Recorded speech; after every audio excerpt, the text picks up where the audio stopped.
Hey, what's going on YouTube? It's your boy Josh. I have a quick deck tech that I want to do. I've never really done one before. This is going to be my first Magic the Gathering video that I've ever done. Um, but I've had this deck for a little while, and with Double Masters 2022 coming out, Marchesa getting re-released, I've seen a few people on Spell Table that have began playing her. Um, and I've noticed that most of the deck techs that have been put out for Marchesa on YouTube have been 4, 5, 6 years ago. She is an older commander, but with her most recent, print run, I thought it'd be a good time to kind of go over how I've built the deck. Um, I'm sure that there are some cards in here that I'm missing that I could probably throw in here. And if you guys, after you see the video, if you think there's something else I can add to it to make it a little bit spicier, just let me know. And in the comment section below, excuse me, and I will, I'll consider it. I'm not going to throw in, whatever just because someone on YouTube says to. But, if it makes sense for what I'm trying to do here, then we'll do it. So, we're at a minute and a half, so we might as well just hop into the deck tech. So Marchesa the Black Rose is one, a blue, a black, and a red.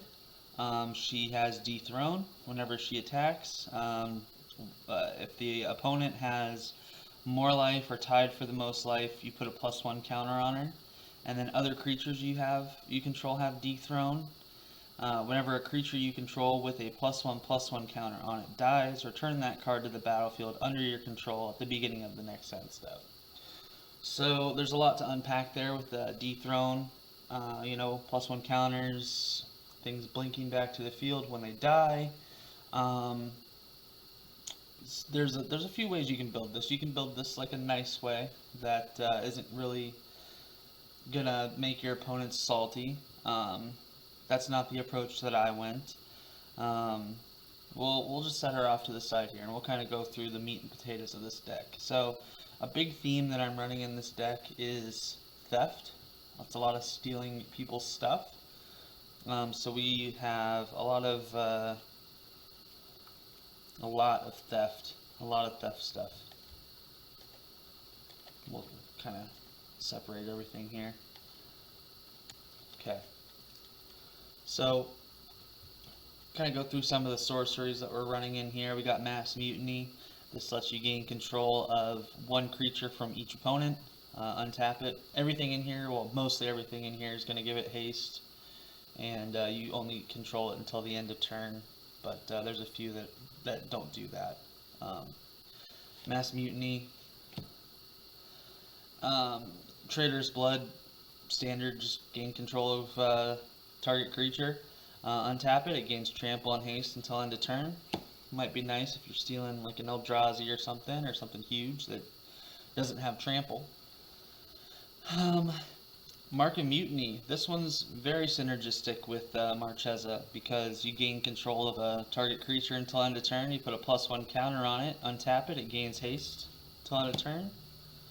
Pressed into service, this helps you with your board. You can put a +1/+1 counter on 2 creatures because it has support 2. And then you gain control of target creature until end of turn.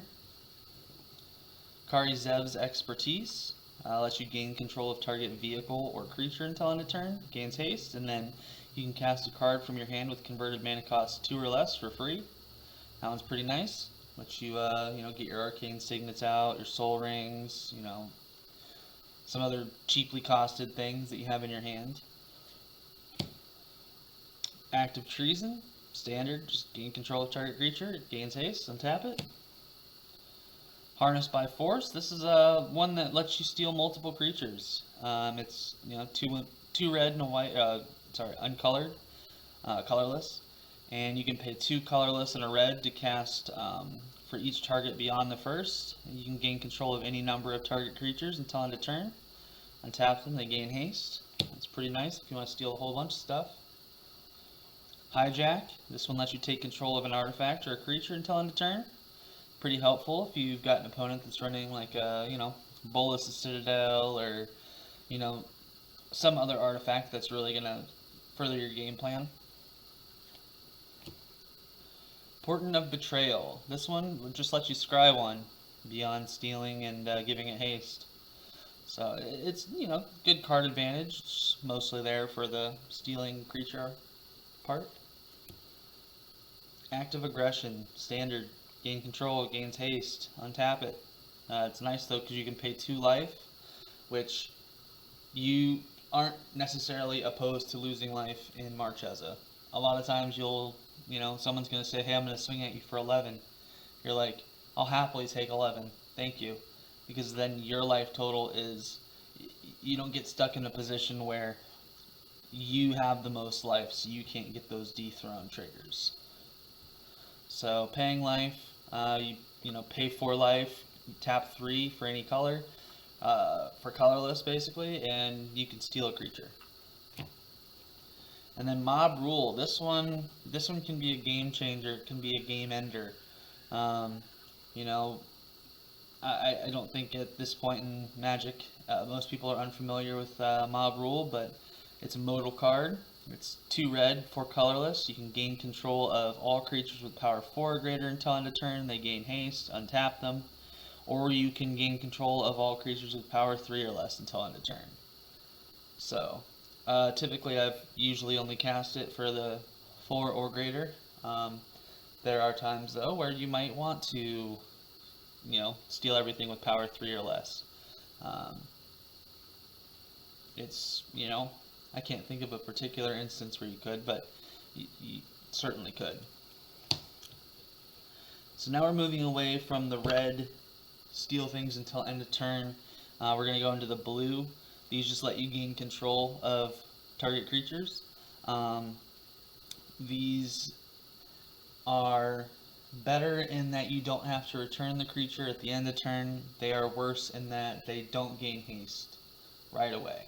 So you can't necessarily swing in to get the +1 counters. You're kind of hoping and praying that, you get to hold on to it for a turn cycle. However, there's a few things in here that can kind of help you if you need to. If you get into a part in the game where you're having to use these and you need to get those +1 counters right away. So we got Mass Manipulation. It's 4 blue, XX. Gain control of X target creatures and or planeswalkers. This one's nice if you're playing against someone with some pesky planeswalkers. Yeah, it's kind of a mana sink if you want to steal the whole board with it, but it's something that you can do. Oh boy, Expropriate. This is one that you cast it, people think you're gonna win. It doesn't really win you the game in this deck. It really just furthers your board state. Starting with you, each player votes time or money for each time vote. Take an extra turn after this one. For each money vote, you gain control of a permanent owned by that player. Then you exile Expropriate. This one, you at least get 1 extra turn off of it. If not, you can steal the best thing on your opponent's board. There's not a whole lot. A lot of people want to scoop when they see this. It's not a good feeling. You don't really want people to scoop because you want them to stick around so you can steal their stuff a little bit more. But it does happen. Gaedrone Dahada. She's a planeswalker. The only planeswalker in this deck. She's a colorless, a blue, a black, or red. She's got 4 loyalty. So 4 loyalty for 4 mana. That's decent. She has protection from permanents with corruption counters on them. You can tick her up to have each opponent lose 2 life and you gain 2 life. Put a corruption counter on up to 1 other target creature or planeswalker. You can -3 her to gain control of a target creature or planeswalker until end of turn. Untap it and put a corruption counter on it. It gains haste. And then you can -7 her to gain control of each permanent with a corruption counter on it. So it's just, handy with the theft aspect of the deck. Control Magic. It's a classic. You gain control of target creature until, Control Magic leaves the battlefield. It's an enchantment. It's an aura. 2 blue, 2 colorless. The enchantment leaves, they gain control of the creature again. So Then we have the Agent of Treachery. When it enters the battlefield, you gain control of target creature. At the beginning of your end step, if you control 3 or more permanents you don't own, you draw 3 cards. This is nice with Marchesa because you can have it stick around for a turn and put a +1 counter on it and then sacrifice it. At the end step, it'll come back to the battlefield under your control and you can steal another permanent. Um, you know, pulling that off, it's pretty spectacular. It's kind of funny. We'll move on. We'll do the Mind Flayer. This one is it's just your typical steel creature. When Mind Flayer enters the battlefield, gain control of target creature for as long as you control Mind Flayer. So, you blink this using Marchesa, you're only getting 1 creature at a time. So something may go back. But if you may want to politic and say, hey, I'll give you back your creature this turn. Just don't do this to me. Or, hey, I'll steal that creature and you can have yours back if you leave me alone, type of thing. It's it's a good little political tool as well as on theme with stealing things. Hostage Taker, a classic. When it enters the battlefield, you exile target artifact or creature until this leaves the battlefield, and then you can cast that creature or artifact for as long as it remains exiled. Hostage Taker leaves before you get to cast it. The item goes back to, the permanent goes back to to its owner. So you'll want to actually make sure you cast whatever you steal with Hostage Taker before you send it back or blink this. But it's it's just a good little value theft card. Then we have Captivating Crew. It's a gain control sorcery on a creature. It's 1 red, 3 generic. It's a 4/3, and you can pay 3 and a red into it to gain control of target creature until end of turn. Untap it gains haste. It's a blinkable sorcery. Then we have the Zealous Conscripts. This is another sorcery on a creature. You just, when it enters the battlefield, gain control of target permanent. So not creature, not artifact, permanent. This is, it's something that's comboed with Kiki Jiki, but I don't have Kiki Jiki in this deck. So it's, just value, steal things. Alright, so now we've gotten to the part where we've stolen stuff. Now what are we going to do with it? It's going to go back to the battlefield under your opponent's control at the end of turn. How do you make it yours?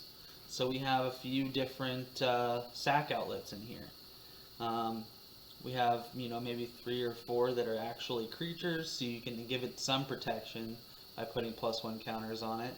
We'll start off. We have the Sorceries, a classic. You just sack a creature and scry 1.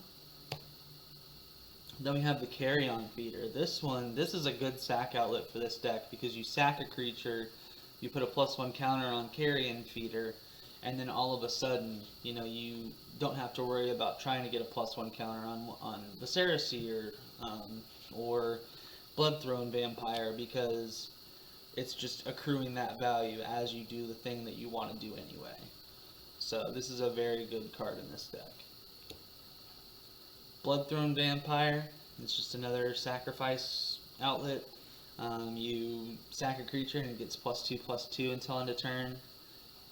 That's it's one of those things that it's just there for the sack outlet. You don't really need the +2/+2 until end of turn. Corpse Blockade. This one's it can be a good defender. It is just a defender, but you can sack a creature to give it Death Touch until end of turn. So if someone's swinging in with you, it's something that you maybe don't want to steal, so you're okay with it going to the graveyard, then you sack a creature that has a +1 counter on it, and block with this, and it gets Death Touch, so it takes care of the creature that you want to get rid of. Village Rites, just an instant speed sack outlet, with the bonus that you draw 2 cards off of it. So As an addition to cast this spell, you sacrifice a creature, and you draw 2 cards. In a pinch, that's, it does what it does. It's good card advantage. So now we'll move into the artifact portion of the sacrifice outlets. We have the 3 main ones. We have the Altar of Dementia to make your opponent's mill. We have the Ashnod's Altar to gain 2 colorless mana for sacrificing. And then we have the Phyrexian Altar, which gives you 1 mana of any color for sacrificing a creature. So these are all very good. These are all very scary. When you put these out on the battlefield, your opponents are going to, if they have any wits about them, they're going to try and get rid of these. They aren't necessarily as scary in this deck. There's not really any combos in this deck. It's all just synergy.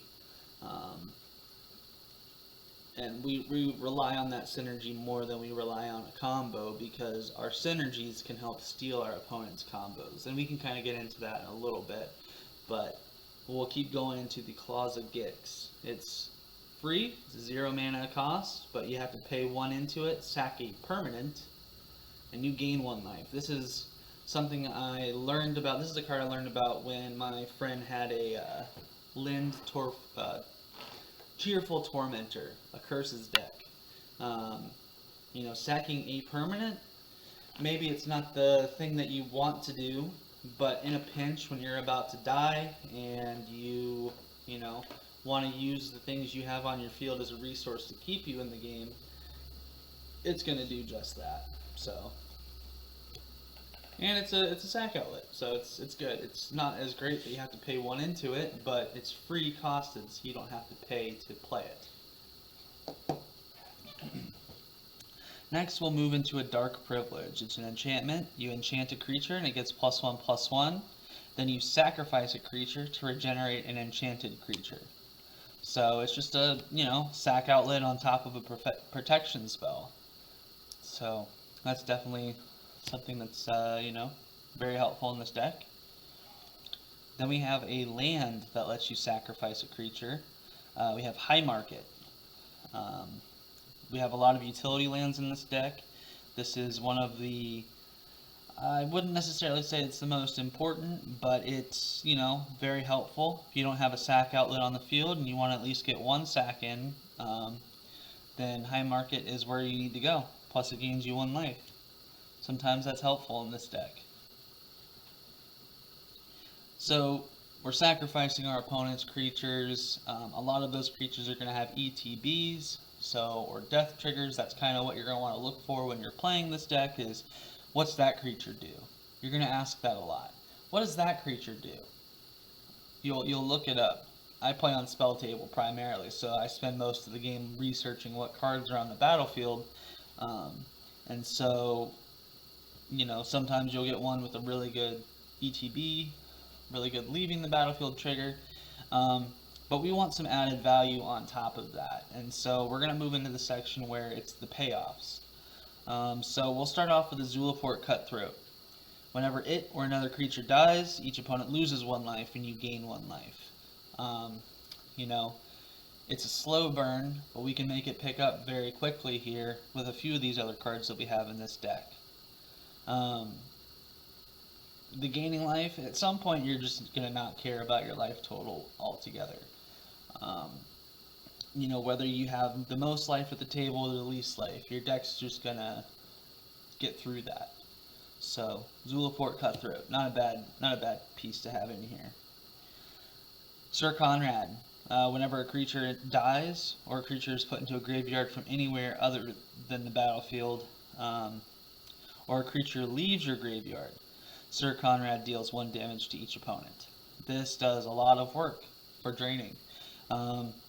You sack a creature leaves the graveyard, or leaves the battlefield, enters the graveyard, pings everybody for 1.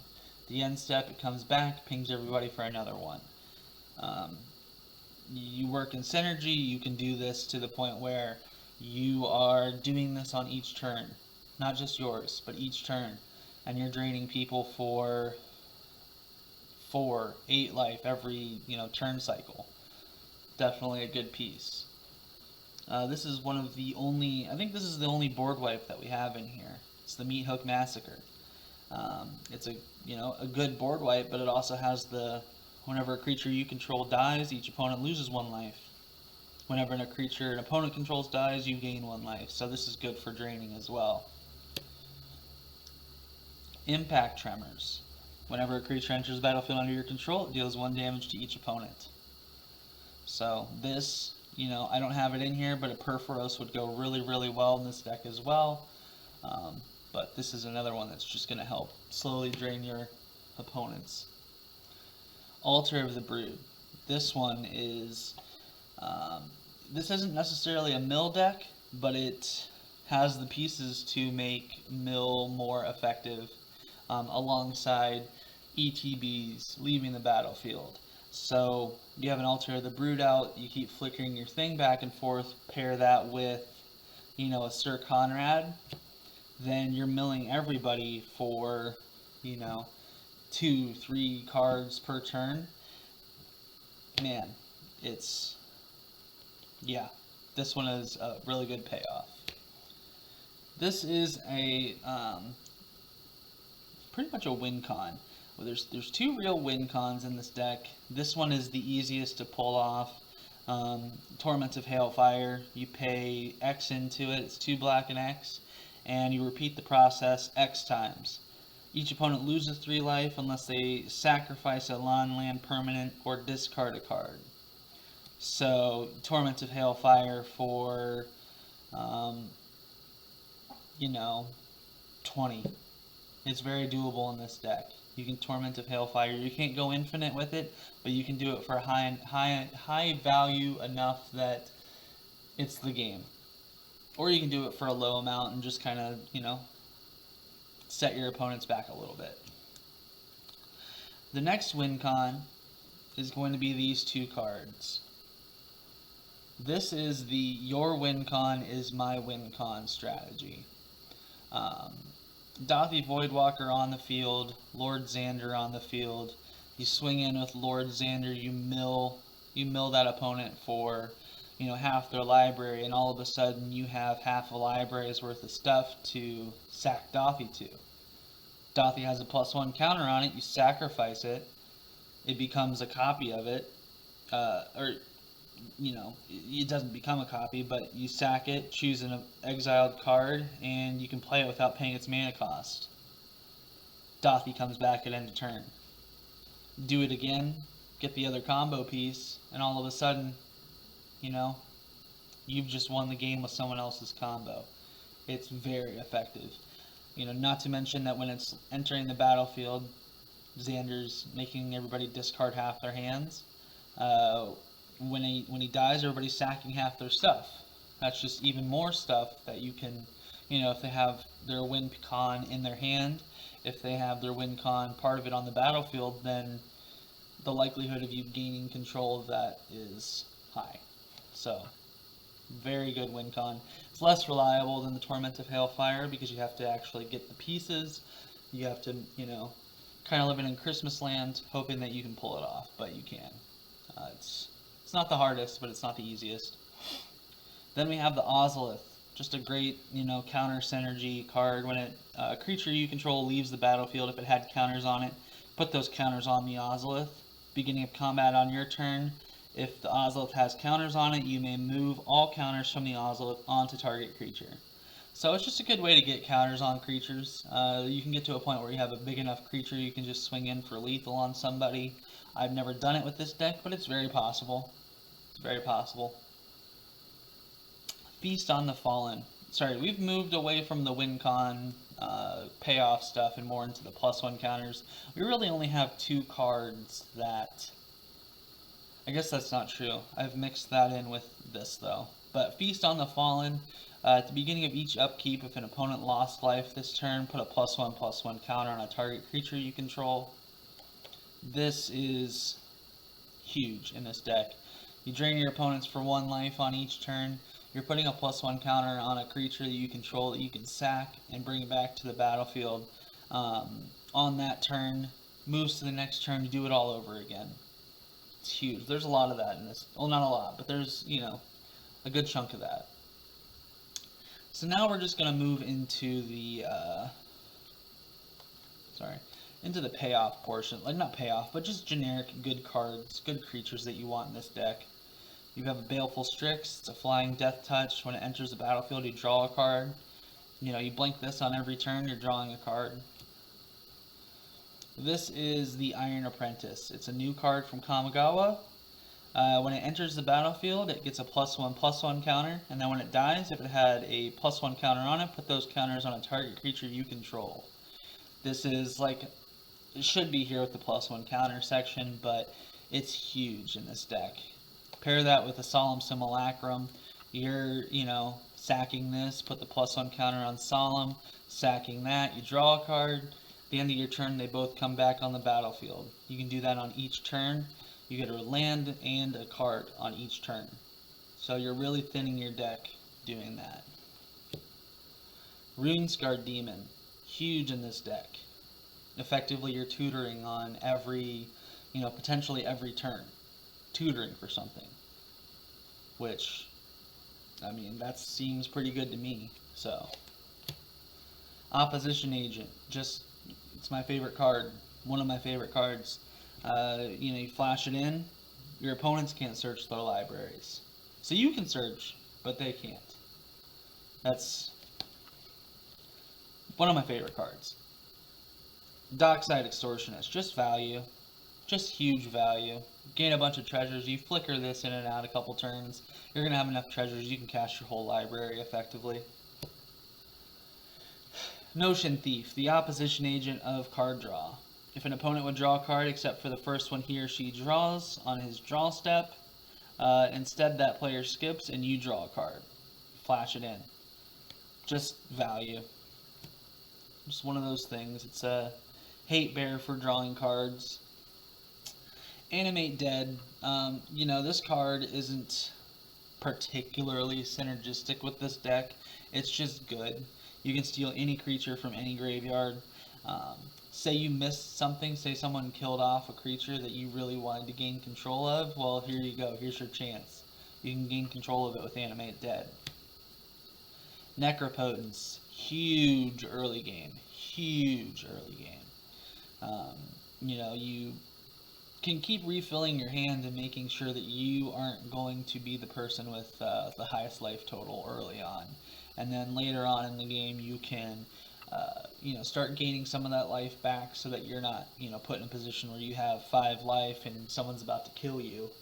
But Necropotence is a really, really just fantastic card draw card in this deck. Black Market, another card that's just huge in this deck. When a creature dies, you put a charge counter on Black Market, and then at the beginning of your combat main phase, you add a black mana for each charge counter on Black Market. I've had this up within 4 or 5 turns. It's already got 20, 30 mana on it, so you're just able to cast humongous stuff. Torment of Hailfire with this. Humongous. Wizard's Class, it's just, it's not the best card in this deck, but you're going to draw a lot of cards, hopefully. So you'll want something that doesn't give you a max hand size. And then you can level it up to draw 2 cards. And then the final level, just to pay off with the +1 counters, whenever you draw a card, you can put a +1 counter on a target creature you control. So it's just, kind of a payoff. It gives you no max hand size, so it's just pretty good in this deck. Interaction. We are running 4 interaction spells in this deck. 2 of them are counter spells. One of them you can overload it and destroy all artifacts, or destroy a single artifact, and then a Chaos Warp. I don't really want to interact with people beyond stealing their things. I don't want to remove things. I don't want to stop things from coming into the battlefield. I see a threat on the table. I think that's going to be my threat. So, Counterspell, Chaos Warp, Tybalt's Trickery, and a Vandal Blast. That's our interaction package. Probably do with a little bit more, but I haven't really run into a situation where I felt like, man, I could really use some more counter spells in this deck. this is the number of artifacts that we're running. Honestly, I could probably stand to add a decanter of endless water, maybe a couple of other. I'm not a huge fan of the Rakdos Signet, Demir Signet, Izzet Signets. They just feel bad when you draw into them later in the game, that I don't really feel like I need to run them in this deck. The CMC is fairly low on this deck. It's mostly around 3 to 4. You have your few random big hitters in here like Lord Xander, but you're not really wanting to get that out early game anyway, because then you're just the threat at the table. And while you certainly want to be a threat at the table early enough, you don't want to start out being a threat at the table. You don't want to... The thing I like about having Lord Xander in the 99 is that people don't know that they're playing a Lord Xander deck. You know what I mean? So we have the Thought Vessel, Arcane Signet, and the Soul Ring. Thought Vessel just gives you no max hand size. Like I said, I could probably stand to throw a decanter of endless water in here. Just because it gives you no max hand size and it lets you tap for any color. But, it's neither here or there. So now we're going to get into the lands. We're running a few basics, but we have the standard Command Tower. Got the Xander's Lounge, a Crumbling Necropolis. We want a lot more red than we do blue or black, but we still want some black, but we want a little bit more flexibility with our red just because we're running a lot of red spells in here. So we have the Blood Crypt, Seer Step Pathway, which flips into the Blight Step? Yep, Blight Step Pathway, so you can choose if you're behind on red or black, what you want to do with that. Smoldering Marsh, Luxury Suite, Dragon Skull Summit. Then we've got the Tainted Isle and the Training Center. Just, your standard lands. Cabal Coppers and Urborg. That's going to help you with your mana fix. Not just your mana fixing, but it's also going to help you tap for a shit ton of reds. If you've been throwing out lands every turn with Sad Robot, then you're just going to have so much payoff for this that it's not even funny. A few other utility lands that we're running in this deck. We're just running a Takenuma. Graveyard Recursion isn't huge in this deck, so it's nice to be able to return a creature from your graveyard to your hand if you need to.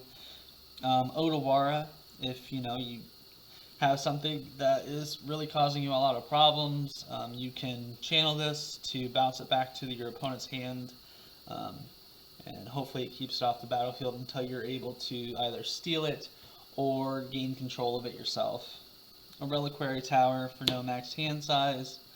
Bajuka Bog. Sometimes you're playing against someone with a really pesky graveyard that's causing you a lot of issues. A Luris deck, something like that, where you're not getting a whole lot of payoff for stealing some of their stuff, but, just saying, hey, no, we're not doing that. I'm exiling your graveyard. It's helpful. Not necessarily something that needs to be done every game, though. Then we're running a Detection Tower. Sometimes you have a creature on your opponent's battlefield that has hexproof that you want to gain control of it. You just pay 1 into Detection Tower, tap it, and say, hey, that doesn't have hexproof anymore, I'm going to steal that. Thespian Stage, you're already stealing everybody else's stuff. You might as well make copies of their lands as well. And then these are lands that will help you make sure Marchesa enters the battlefield with a +1 counter on her. Because if you can get her out and in the same turn put a +1 counter on her, then you've established yourself as a threat pretty early on. Because she's going to be hard to deal with when she has a +1 counter on her. So if you can ensure that she'll have that from the very beginning of when she enters, she may never leave. Or if she does, she's going to come back. There's very few times in the history that I've played this deck that I've had to pay commander tax. which is nice. And then we're running our basics. We got 1, 2, 3, 4, 5, 6, 7, 8. 8 islands. 1, 2, 3, 4. 4 swamps. 1, 2, 3, 4, 5, 6, 7 mountains. I haven't really had any issues with my mana.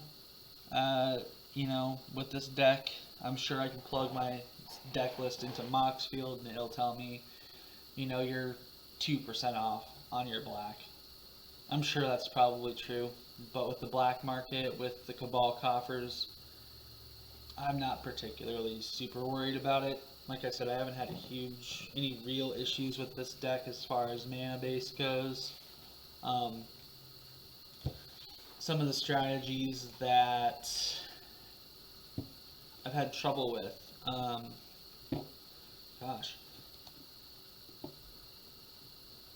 I guess Stompy decks are really not hard to deal with. You can steal their stuff, but if you're playing against a few Stompy decks, then things can kind of become problematic. You're just going to get overrun. If you steal someone's threat on the board, a lot of times people will see that and say, well, that's hard to deal with. We're going to just try to kill you now. I had someone target me because I stole someone's Avacyn. And I tried to explain to him, I'm like, look, I took the Avacyn from this guy. I can sack it at any point. Honestly, I think it's better off on my side of the board because you guys are already... You should be relieved that it's on my side of the board momentarily because my stuff's already so hard to deal with. It's kind of a weird rationale for trying to politic it, but it kind of makes sense. My stuff's already hard enough to deal with as it is. You're not going to really be able to destroy it. More often than not, I'm sacrificing it anyway. It's just one of those things. I guess in terms of like your sack outlets, your altars and all that, then yeah, it gets a little scary there. But people will ask me in pre-game lobbies what I would give this deck as a rating, and it's hard for me to really give them a good rating on it. Not because I haven't played it a lot, not because I haven't kind of thought about it. It just kind of plays at the level of the table. For example, if you're playing against a group of people that are playing 8s, then, you're stealing all of their creatures. You're going to be playing it either at that level or pretty close to that level. If you're playing against people with 5s, pre-con level stuff, then you're probably running it like a 5 or a 6, just depending on how well you are establishing what you're taking off the field. I can't really think of anything else to comment on as far as the deck goes. It's fun. It can be slightly salty. People don't necessarily like when their things get stolen. It's bad enough if it's just for one turn, but if you're holding on to it and sacrificing it, then, people aren't going to be too happy about it. People are especially not going to be happy if you take their things, don't put a +1 counter on it, and then just sacrifice it to get it off the board. You do run into those cases. But, my thing is don't get salty over a game. So, I don't run super salty pieces, but it's just the theme of the deck itself can make some people salty. So it's kind of be wary of, you are playing something that might make people salty. Pre-game that if you want. Honestly, I think it's kind of... I'll tell people what the deck's kind of about, but I am vague. I don't tell them my win cons because it's Lord Xander and Dothy Voidwalker. I don't want them to see it coming. I think that's kind of you know, is it bad that I don't disclose my win cons? Nah, I don't think so. It's a game. You know, my deck is anonymous. Like they don't know what's in my deck. It's advantage. So anyway, if you guys have any suggestions, comments, leave them below in the comment section. And I know this is kind of a longer video, but let me know if you enjoyed this. If you know you were able to make it through.